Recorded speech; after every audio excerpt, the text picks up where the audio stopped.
حضرت امیر معاویہ کے بعد یزید کو ان کی جگہ خلیفہ بنایا. اب یہاں رک کے یہ بات بھی سمجھ لو.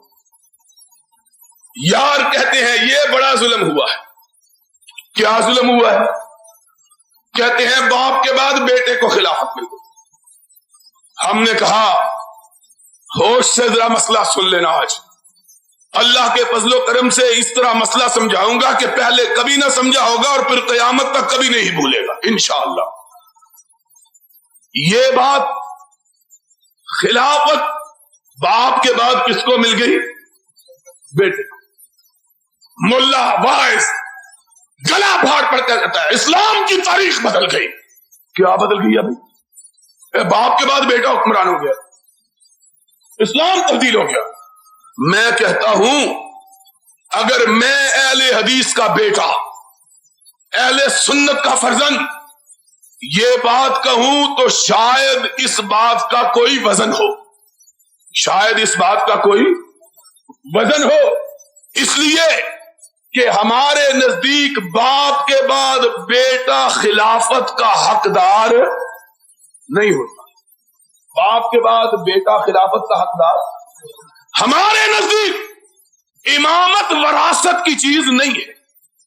ہمارے نزدیک امامت وراثت کی چیز اس لیے کہ کائنات کے انسان جب فاروق اعظم کے آخری لمحات میں فاروق اعظم کی بارگاہ میں آئے اور آ کے کہا فاروق اس دنیا سے جا رہے ہو, اپنے باپ اپنے بیٹے عبداللہ ابن عمر کو جو سرور کائنات کا صحابی, نبی کے پیچھے نمازیں پڑھنے والا, حضور کی قیادت میں جنگیں لڑنے والا, سرور کائنات کی زبان اقدس نے جس کی تعریف کی ہے, اس کو مومنوں کا امیر بنا دو.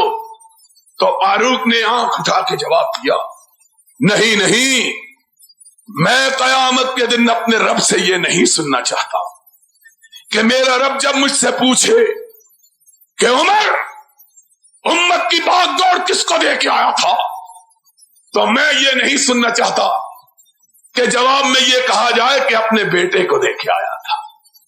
نہیں نہیں, میں کہنا چاہتا ہوں رب کی بارگاہ میں اللہ میں اس کمیٹی کو سونپ آیا تھا جس کمیٹی کے ارکان کو تیرے نبی نے اپنی زبان اقدس سے جنت کی بشارت عطا فرمائی تھی, اپنے بیٹے کو نہیں دینا چاہتا. اور جس نے اصول وضع کیا تھا, سن لو آج اللہ کی رحمت سے یہ مسئلہ بھی, جس نے کنبا پروری خیش پروری کی جڑ کاٹی تھی یہ کہہ کر کہ جب وقت آخر آیا مجوسی نے آپ کی پشت مبارک پہ خنجر کا وار کیا, آپ زخمی ہو کر گرے, موت کی بے ہوشیاں طاری ہوئی, تو آپ نے اس وقت ان لوگوں کو بلایا جن کو نبی کائنات نے نام لے کے جنت کی بشارت دی تھی.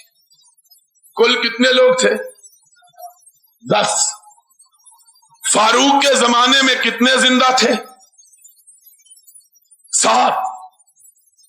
8 میں خود فاروق تھے, 7 تھے زندہ, 8 میں خود, کل 10 تھے.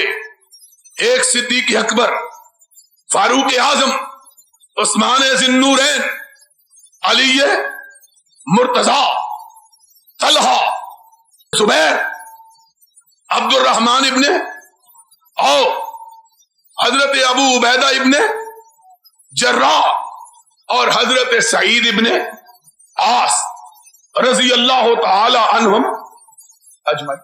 صدیق بھی فوت ہو چکے تھے اور حضرت ابو عبیدہ ابن جراح رضی اللہ تعالی عنہ بھی فوت ہو چکے تھے. باقی کتنے؟ 8. باقی کتنے؟ 8. ان میں سے 8 میں خود حضرت فاروق اعظم. باقی کتنے؟ 7.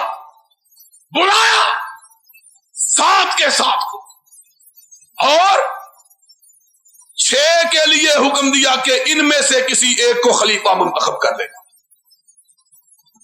منتخب کتنے چھوڑے؟ 6. باقی کتنے تھے؟ 7. کل کتنے تھے؟ 7. خلافت کتنے لوگوں میں محدود کی؟ 6 میں. 7واں کو کیوں نکالا جانتے ہو؟ 6 کو مقرر کیا، عثمان کو، علی کو، کتنے؟ 2. طلحہ اور زبیر، 4. عبد الرحمان اور سعد ابن ابی وقاص. 6 کو مقرر کیا، 7ویں کو نکال دیا. پوچھنے والے نے پوچھا ان 6 کو کیوں مقرر کیا؟ کہا یہ وہ ہیں جن کا نام لے کے نبی نے جنت کی بشارت دی ہے. رب پوچھے گا امت کی باغ دوڑ کے لیے کن کو مقرر کیا؟ تو میں کہوں گا اللہ ان کو جن کے نام لے کے تیرے نبی نے جنت کی بشارت دی تھی. انہوں نے کہا 7واں بھی تو ہے. آنکھوں میں آنسو آ گئے. کہا 7واں بھی ہے. کہا اس کو کیوں نہیں رکھا؟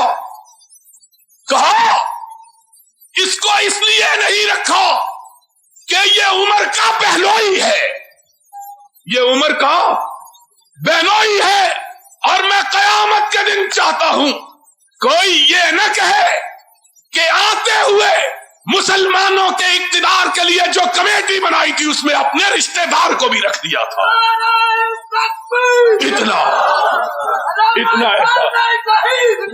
اتنا احساس کہ اپنے رشتہ دار کو نبی کی زبان اقدس سے جنت کی بشارت پانے کے باوجود خلافت کمیٹی میں رکھنا گوارا.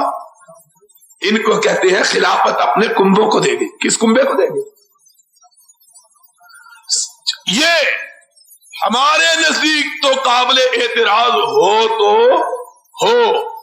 تمہیں کیا ہے کہ باپ کے بعد بیٹا؟ ان کو یہ بات کہنے کا کیا حق ہے جن کے مذہب کی بنیاد ہی اس بات پر ہے کہ باپ کے بعد بیٹا، بیٹے کے بعد پوتا، پوتے کے بعد پڑپوتا، پڑپوتے کے بعد اس کا بیٹا، اس کے بعد اس کا بیٹا، اس کے بعد اس کا بیٹا.